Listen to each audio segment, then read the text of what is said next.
लागि धन्यवाद, ये समय के लागि धन्यवाद, ये जीवन के लागि धन्यवाद। यसो उहाँको महिमा आय के लागि धन्यवाद, ये समय के लागि धन्यवाद, ये जीवन के लागि धन्यवाद। यसो उहाँको महिमा नयाँ आशा के लागि धन्यवाद, नयाँ जोश के लागि धन्यवाद, नयाँ उमंग के लागि धन्यवाद। यसो उहाँको महिमा नयाँ आशा के लागि धन्यवाद, नयाँ जोश के लागि धन्यवाद, नयाँ उमंग के लागि धन्यवाद। यसो उहाँको महिमा हालेलुया महिमा के योग्य, हालेलुया आदर के योग्य, हालेलुया महिमा के योग्य, हालेलुया आदर के योग्य।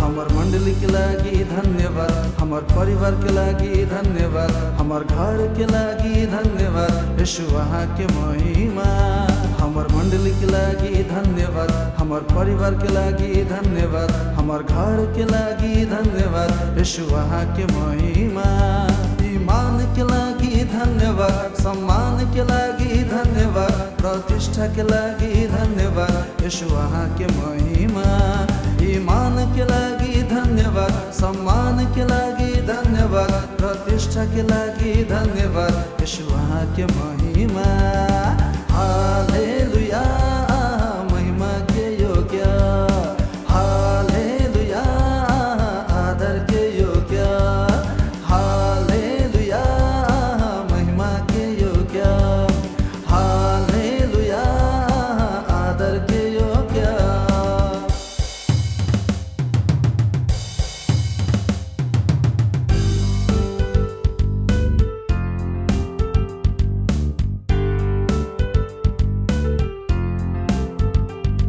उद्धार के लागि धन्यवाद, मुक्ति के लागि धन्यवाद, छुटकारा के लागि धन्यवाद। यसो उहाँको महिमा उद्धार के लागि धन्यवाद, मुक्ति के लागि धन्यवाद, छुटकारा के लागि धन्यवाद। यसो उहाँको महिमा शान्ति के लागि धन्यवाद, सुरक्षा के लागि धन्यवाद, सुस्वास्थ्य के लागि धन्यवाद। यसो उहाँको महिमा शान्ति के लागि धन्यवाद, सुरक्षा के लागि धन्यवाद, सुस्वास्थ्य के लागि धन्यवाद। यसो उहाँको महिमा